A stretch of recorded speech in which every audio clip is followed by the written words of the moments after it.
from the mistakes, because we're making the exact same mistakes they've made in places like Greece, who arrogantly racked up debt, see if this sounds familiar, racked up debt, got into bed with unions, have an exploding and bloated government, and racks up a 12% deficit.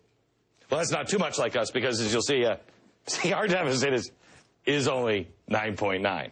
Then Spain tried the green job thing that Van Jones has been pushing. Oh, that worked out so swell for Spain. They now only have 19% unemployment. They learned the lesson that we'll soon learn if we don't stop on this path. You lose 2 jobs for every 1 green job created. Can we just let entrepreneurs create jobs?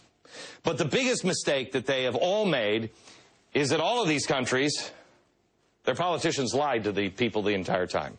Even now, they're in denial. Officials at the major rating agencies last week downplayed the risk of debt crisis, saying that nations like Greece, now see if this would excite you, if you're over in Greece, and they said, this nation, don't worry, it's got enough in reserve to hold off a collapse for months.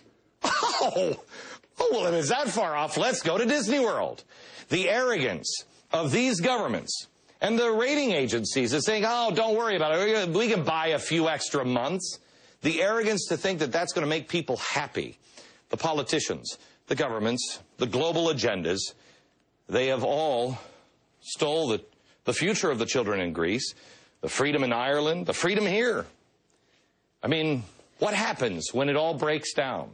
I've said before, and in the last year, I've been harping on this a lot. Everything you know, everything you think you can trust is about to change. The paradigm is changing.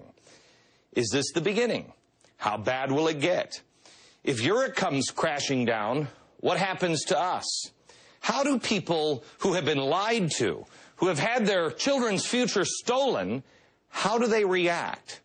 In the next hour, Sharo's not here. But I have assembled a group of experts, and I want you to ask yourself, which is the most likely scenario? Everything is fine.